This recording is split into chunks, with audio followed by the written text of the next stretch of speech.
टूनीज़ा एक अमीर तारीख और सकाफत के साथ शुमाली अफ्रीकी मुल्क एक छोटी लेकिन लचकदार मसीही बरादरी का घर है। ताहम उन मोमिनीन को अपने ईमान की वजह से अहम चैलेंजों और ईज़ा रसानी का सामना है। अगरचे टूनीज़ा का आइन अकीदा की आज़ादी की ज़मानत देता है, लेकिन मसीहियों के लिए हकीकत अक्सर आज़ाद नहीं होती। इस्लाम कबूल करने वालों को खानदानों और बरादरियों की तरफ से बहुत ज्यादा दबाव का सामना करना पड़ता है।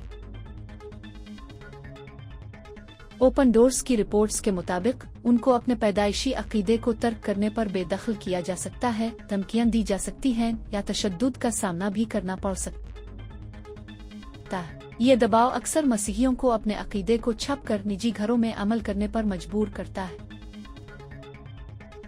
टूनीज़ा में गैर मुल्की मसीहियों को भी पाबंदियों का सामना है। अवामी उंजेली बशारत ममनू है और मजहबी इज्तिमाआत की निगरानी हुक्काम करते हैं। एक हालिया वाकया टूनीज़ा के मसीहियों को दरपेश मुश्किलात को उजागर करता है।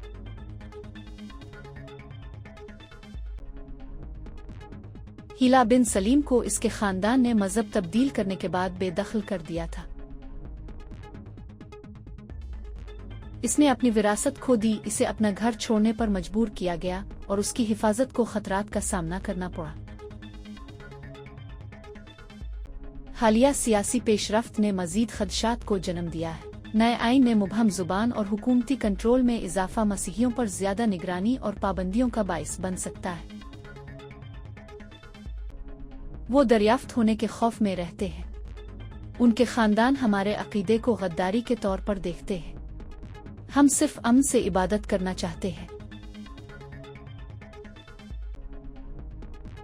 चैलेंजों के बावजूद मसीही तंजीमें टूनीज़ा में मोमिनीन की मदद के लिए काम कर रही है।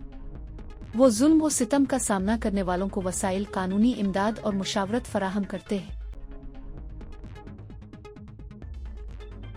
अगर आप मजीद ऐसी वीडियोस देखना चाहते हैं और आपको हमारी वीडियो पसंद आई तो हमारा चैनल सब्सक्राइब करें। मालूमात का काबिल एतमाद जरिया CRC जुड़े रहें CRC के साथ।